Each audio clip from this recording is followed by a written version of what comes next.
What's going on, guys? Bladezilla here, and today we're taking a look at a pretty cool one actually from Shirogorov and a collaboration with Lee Williams. This is the 110 kickstop. So long blade 110 mil kickstop from Lee Williams.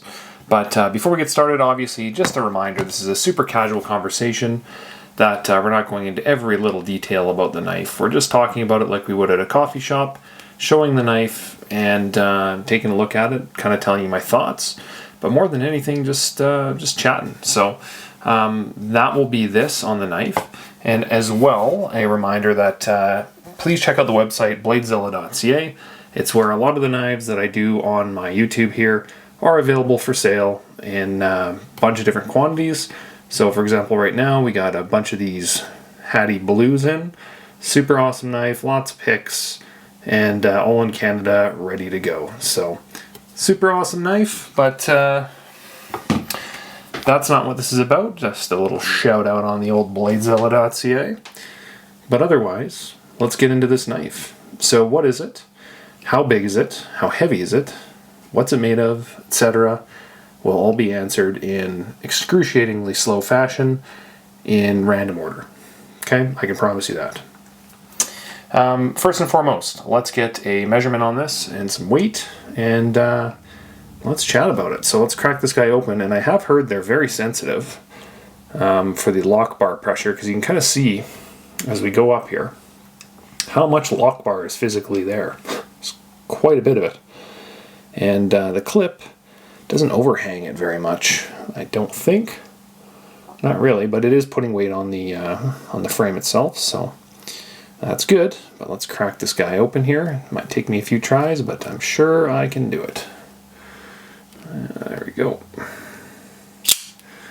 Bada bing, bada boom.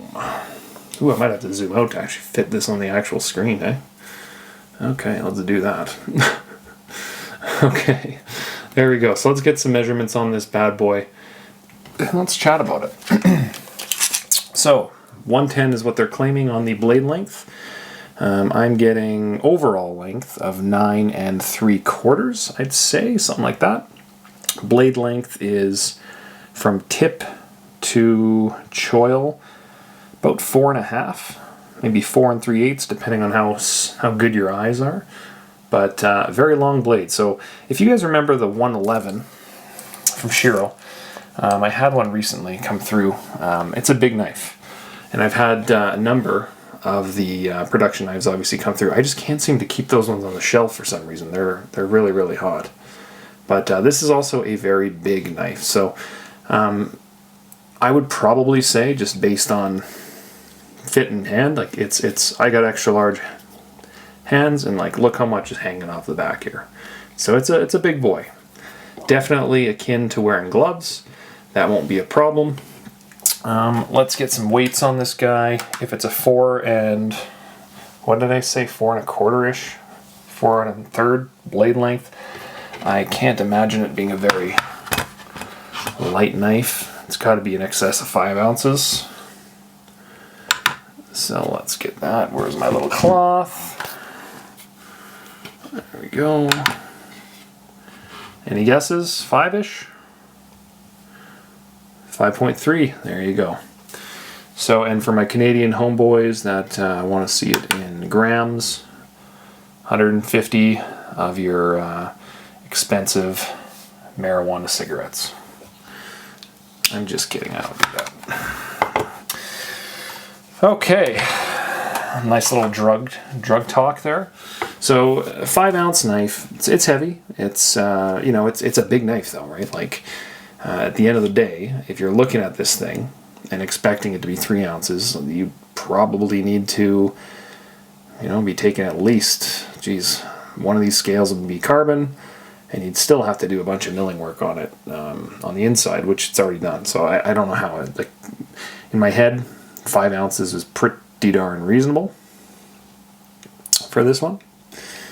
So anyway, back to it. So it runs on Shirogorov's roller bearings.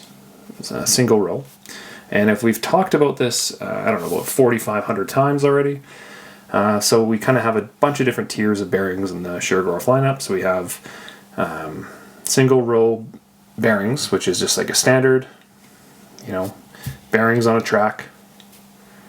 Then we've got multi-row, which is like the same type of bearings, but in a pinwheel pattern, like the rays of the sun. Then we go into roller bearings, and these guys are think of them as like hot dogs, like a needle bearing, right? So instead of a ball, it's like a hot dog in a fashion and arranged in a circle. So in that regard, it provides more side-to-side stiffness, I'd say. And this guy is absolutely zero play, so that would not be a problem. But it provides a little more side-to-side stiffness, I guess, at the upper limits of use.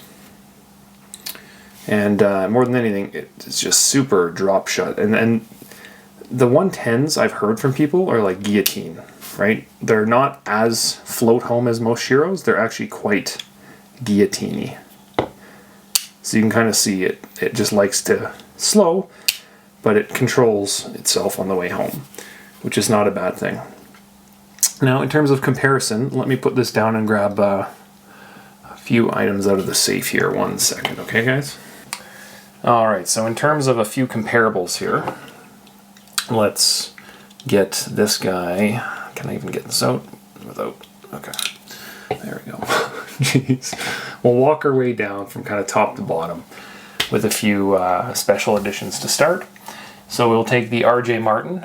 You guys probably would have seen this recently on the channel. Magna Cut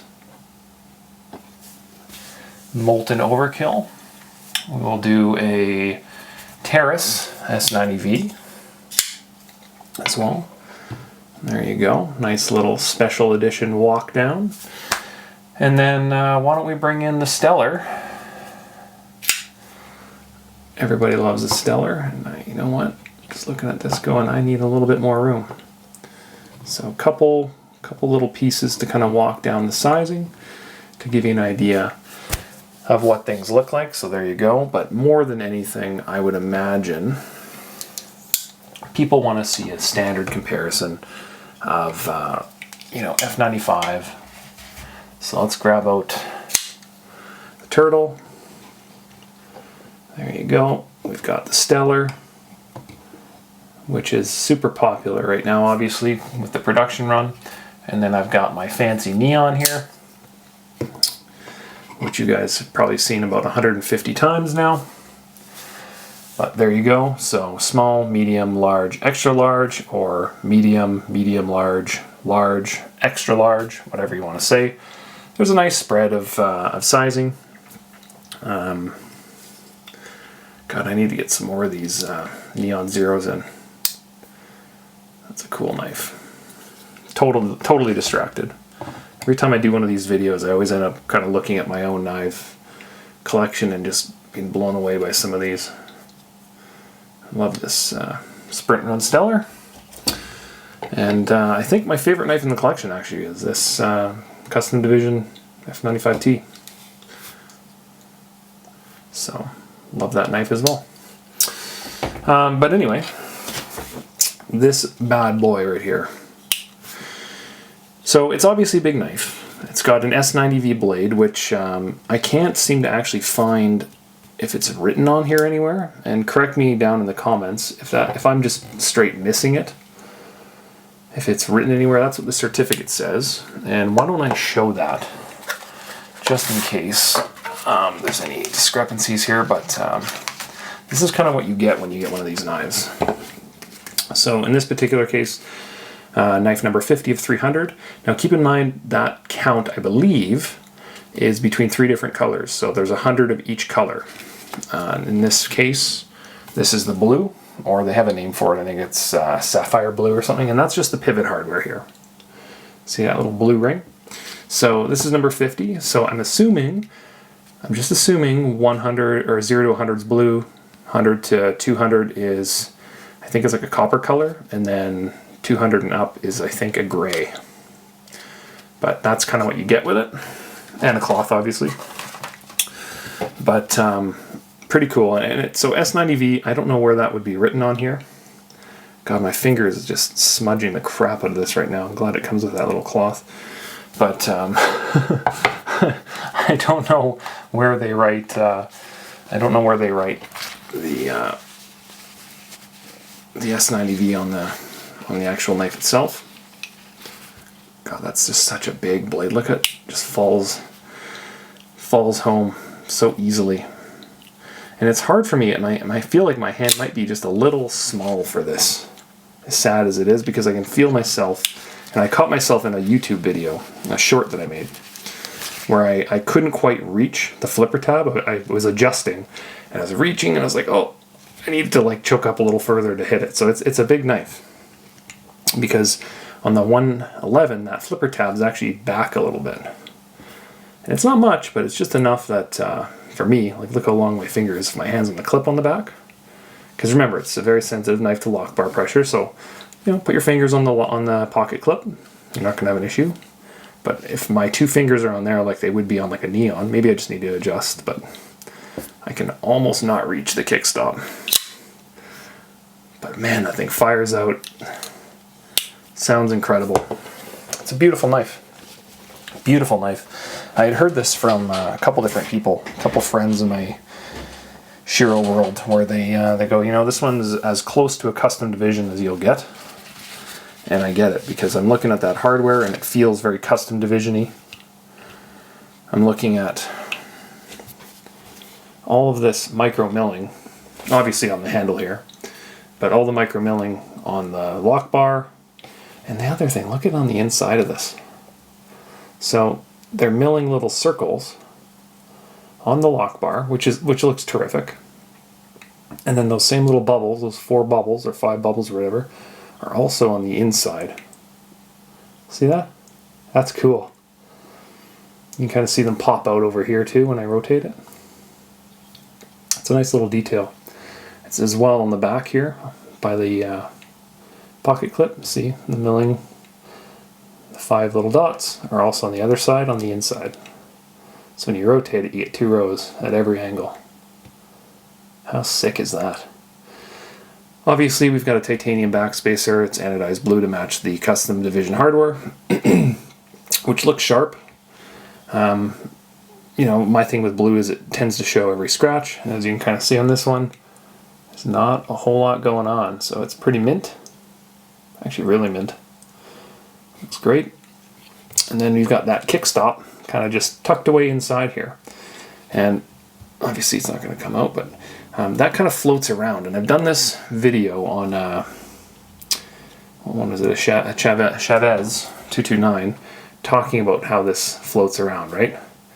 Because it's just a little piece, but the blade kicks it back. Okay, so it's floating. When the blade is inside the handle, it also won't move. So now it can't move. But when it's loose, right, so that has to rotate, and it kicks the blade and then disappears. And then just sits flat. That's all that is. It's super simple, but honestly, for me, difficult to wrap my head around sometimes.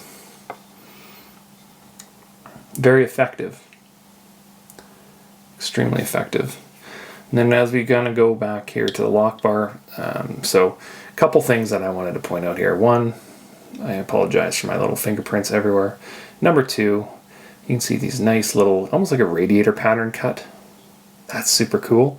Usually they just kind of machine out a section there and then kind of keep it nice and flexible. So like if I take the turtle, I'll do the comparison there. You can kind of see how they do that. They just machine that whole section right out. And then in this case, they just did the cuts so that it still has the same effect, but just adds a cool pattern to it. I think that looks real sharp. Not easy to do either. Not easy at all. So that's cool. You've got all the micro milling in one plane, it looks like, all top to bottom. And then we've got that nice little cutout that they're kind of starting to do on a lot of their blades at the top corner here and then the bottom. So they really seem to be doing a lot of that.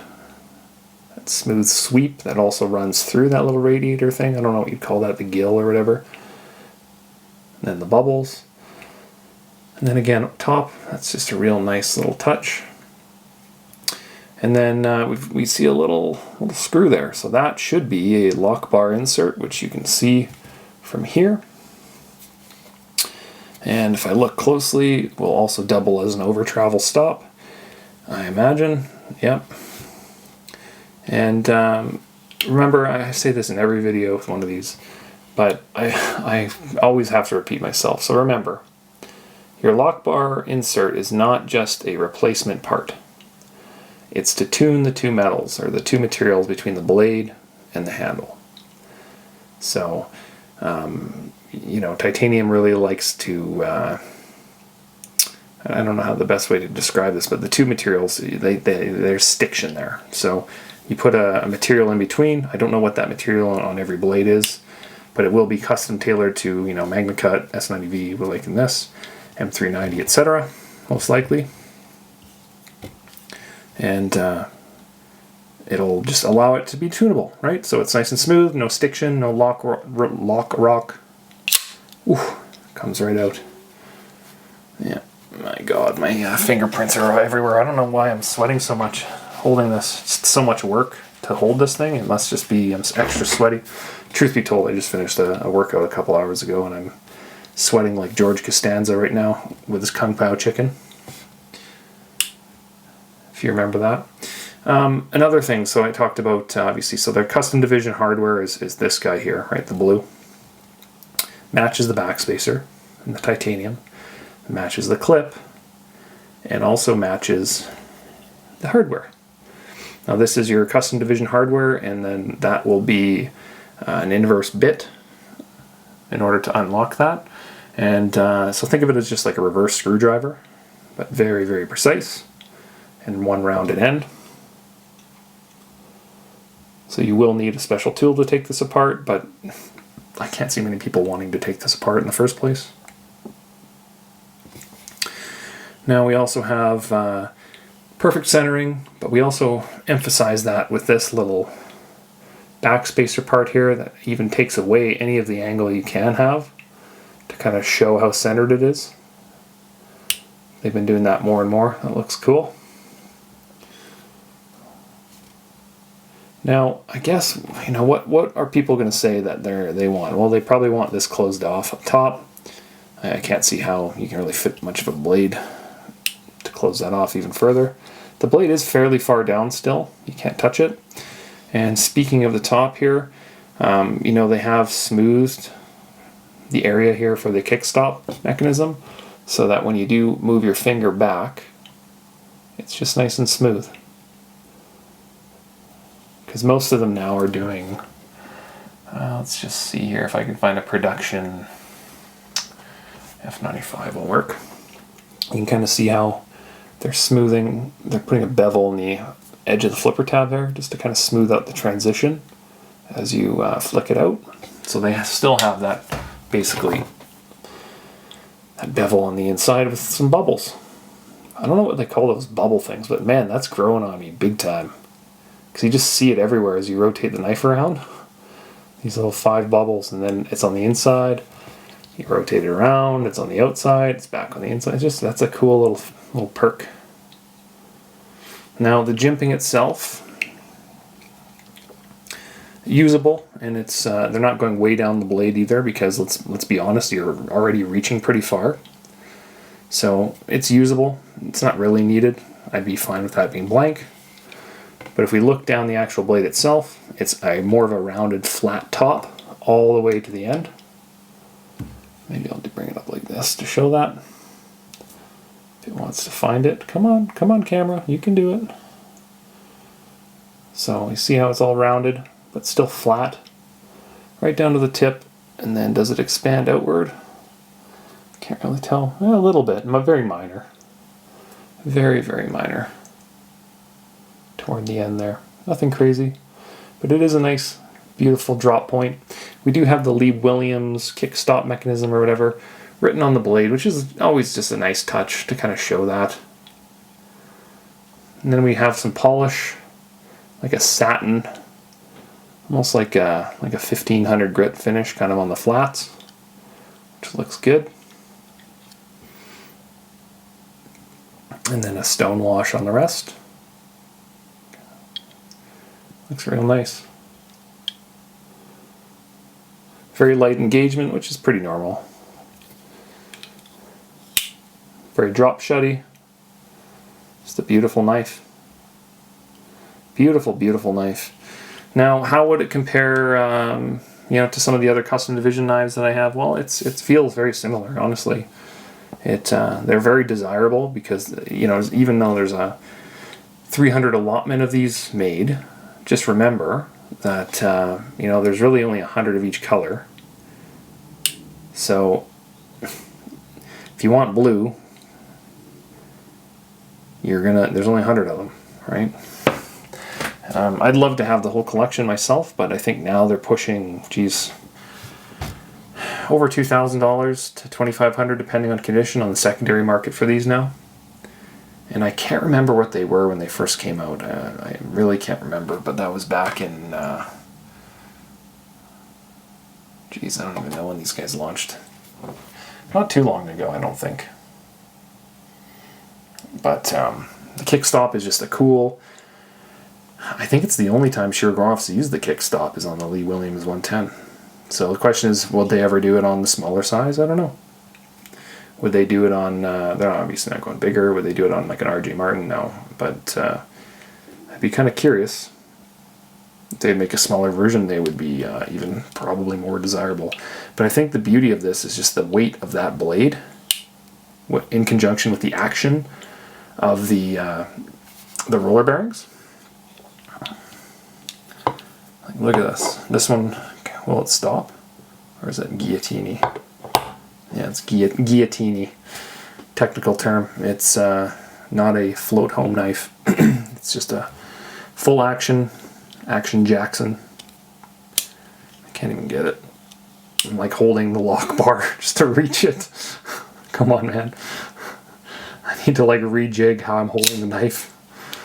I have some bad habits here. Like I'm holding the back of the clip like I normally would, and then I find my middle finger like ends up going right on that radiator, and I'm trying to open it and go, why isn't this opening? It's like, oh, I gotta not put any like literally zero pressure, and then it's light as can be. Beautiful action.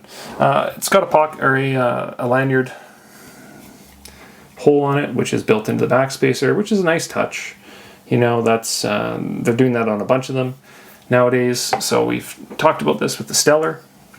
You can see how they've literally drilled right through, and it's a bit of an eyesore. Some people don't like that. Other people don't care. I'm kind of in the second camp. But, it's just part of the design. And then on the F95Ts, they build it into the backspacer as well as on the Quantums, I believe, are done the same way. But, it does look better from the side, obviously, when it's like, oh, you can't see a hole in the middle of the knife. It still gives room to get, some cord in there or whatever, some rope. So I don't have a problem with it. They're pushing this one out just a hair and kind of combining the two a little bit. So from the side, there's still a bit of a hole to see, but really, if I turn the knife like this, you don't see it at all. So it's not necessarily a bad thing. Still gets the job done. Looks good, even from the top. Looks real good. Could they have put a gear pattern on there? Sure. They really have been liking to kind of match the backspacer with the jimping, and in this case they just kind of kept it nice and smooth. Yeah, it looks good. I've got no problems with it, honestly. Got no problems on it at all. The blade has got a nice drop point to it. Nice sharp. I think it's got a mirror edge on it too. Can you guys see that? It does have a little bit of a mirror to it, which is nice. Nice little touch. Sounds phenomenal. Hammers out like no tomorrow. I'm getting the hang of how I gotta hold this thing now. And it's all my middle finger, that's the problem. So, yeah. That's, you know, you flip so many different knives and you kind of just end up holding it a certain way. And this one, I definitely, it's the middle finger that I find is my biggest problem. And I just gotta go, whoop, bring it back. No problems. Sounds amazing. Actually sounds really nice. Looks amazing. The tolerances on this just, they feel like a custom division knife. I wasn't expecting that. And I had heard that from a few people. The other one was, I think it's called the Hokkaido. And I think that one's with a John Barker or something, or Barker Design. It's, I had heard that one's also really well made. And it's priced as such. I think they're now like $3,500 on the secondary. But I'd heard this one was very similar in that regard, in that it's just like a really nice, well-made special edition collab. Or collab, not special edition. So I'm pleasantly surprised. It's heavy, 5 ounces. It's got a lot of weight to it. The blade hammers out. The roller bearings feel phenomenal.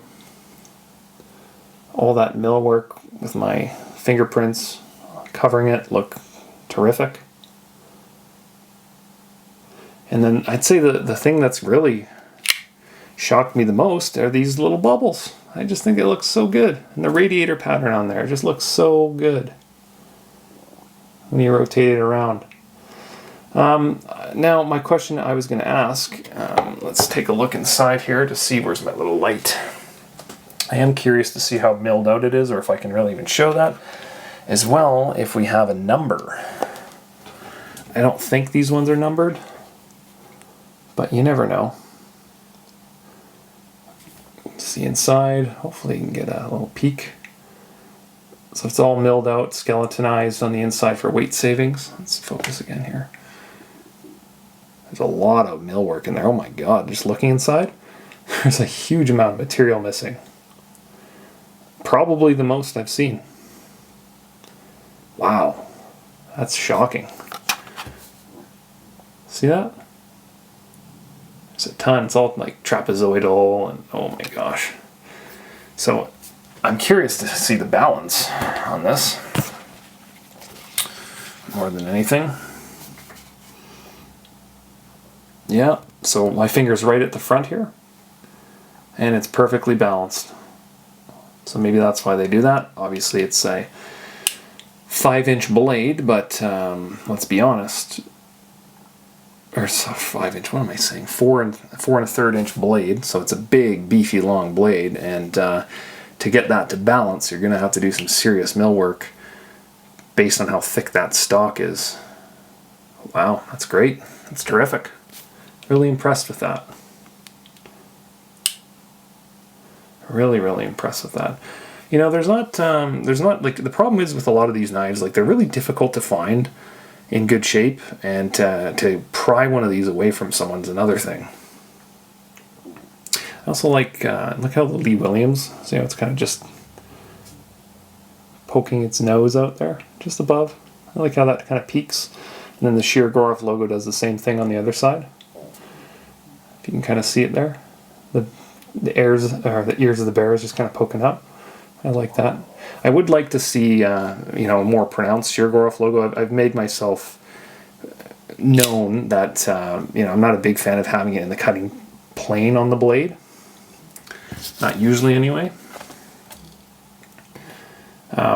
Just because it ends up getting, like, if you do use it, it'll end up showing and rubbing and whatever. So I would prefer that to not be there. I would love to see Shirogorov right here on the handle, where my little fingers can't reach because of my tiny little hand. That's just my opinion, but nonetheless, it looks good with both Lee Williams on one side, Shiro on the other. That's great. Ergos are spot on. It's thinner than I would have expected to. It feels in my hand about as, I'd say, similar to a 111. But if we look at, say, let's grab that F95. This is a production. Just for a width comparison, it's got to be pretty similar, eh? Can you guys tell? Pretty close.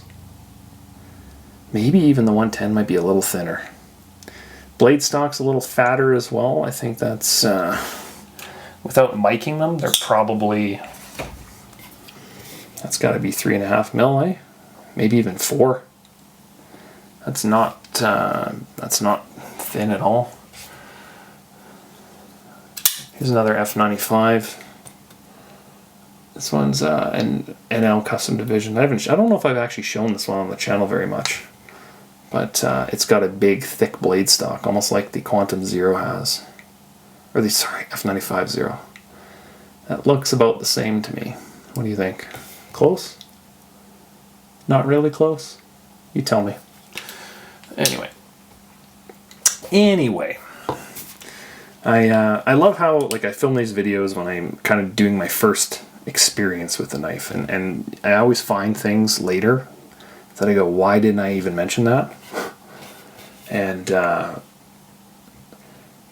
I'm just trying to go through it. If we were having a cup of coffee, looking at it critically, seeing how it feels, seeing how it weighs, see how it balances, and man, the lockup is just so easy, like just like whoop, done. So it's very well made, very smooth. Every angle on this thing, it's all rounded.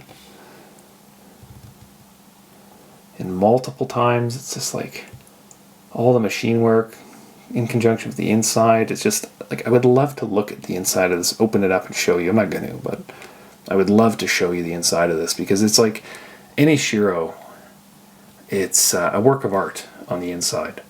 Speaking of how to get inside, obviously the hardware is, it looks like a screwdriver, and these look like nothing, but please don't use a screwdriver. Get the tool you'll need for this one, this tool here. It's a custom division bit, and it has all the bits you'll need to open these guys up and service them. But I'm assuming you're not going to need to. Beautiful, beautiful knife. I feel like half these videos are me just rambling for half an hour, and if you've made it this far, great. Yeah, you're the core guys, I must say. Appreciate it. But I would love to track down a couple of the others, and do a bit of a comparison to see, are they all identical? Did they make any changes? I actually don't know. I haven't looked into these enough to know if they made much changes. I feel like, I want to say the gray one is the most desirable of the 3 colors, but I kind of like the blue the most, despite the demand on it. I like blue. I always like a pop of blue or a pop of even bronze. Because let's look at like my Pyrenees here. Pop of bronze looks great. So imagine that color just right there. I just think that looks so good. What's wrong with that? So yeah, definitely a fan. Backspacer, you know what? That's also growing on me a little bit, and I'm looking at the milling on it and how I thought it was just a channel at first. But now I see how it kind of starts almost like the blade of a knife. If you look, there's a point down here, and then it expands up to the other end. So that looks really cool. I don't know if that's, if anyone really cares about that, but it's just another design thing that just looks cool. Right? And then, lo and behold, underneath it, reverse, the blade tip will be at the other end underneath that. So that's cool. That's real cool. And then this is the other thing, those gills. That just looks sharp. That looks so good. But I am curious if I missed it. Is S90V written on here anywhere? That's not like Shiro to not write it somewhere. So either I'm blind, which could be, or it's stamped somewhere that I'm not seeing. Maybe behind the kickstop, eh? I don't see it in there. But I have been known to be wrong before. But how good does that kickstop look? Phenomenal. Well, I'll stop whining here about knives and stuff. I'm probably over half hour. Sorry about that again, but I do like showing these cool knives. Yeah, check out the site, bladezilla.ca, for a lot of the production stuff.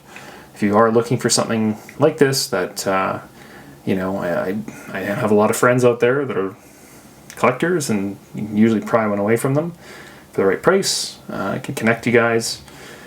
But as it sits right now anyway, the only stuff on the site is all brand new, so I don't like to...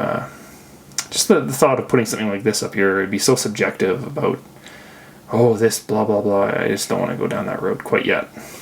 But maybe one day. Consignment or something. But beautiful knife. I can totally understand why people like it. It's a lot of material, very packed into a small space, thinner than I was expecting, with a thick blade stock. The kickstop is phenomenal, and I would show you another. No, I don't have a Chavez 229. Those, they're flying off the shelf too. I don't have any of those floating around I can pair with, but yeah, the kickstop, I dig it. I really dig it. Purists will probably say I'd rather just have that flipper tab pop out down here, and then I get a little bit of a choil guard. But you know what? I think it's just a cool technology to have and experience, and there's nothing wrong with it. I think it looks great. It's functional, does the trick, and it's just got a cool factor to it that you're not going to get from most other flippers. So super cool. Very cool knife. And it's all tucked inside there with the nice Shiro tool and the nice blue cover. It's just a great looking knife. Really, really stoked on that one. I just still need to work on flipping it out using my middle finger. And I will also say this, I forgot to do this. The roll test. I never did that. So from the side, the lock bar is not sticking up. Right here. I always like to show that. And for perspective, let's grab my turtles again. And how when I roll this, you can see right here, the lock bar is beveled and sticking up. Okay. It's not like that. This is looks like it's symmetrical. Same level. So for you guys that don't like that stick up, you won't get it here. Which is cool. See how it just hides down there? There you go.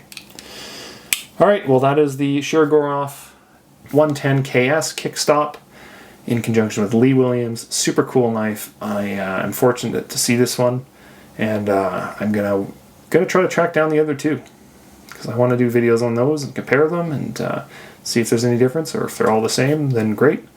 I know that there's going to be a lot of people that like those because it's a super cool knife. Just it's heavy. It's got wicked action. It's smooth as silk. It's a real cool one. So there we go.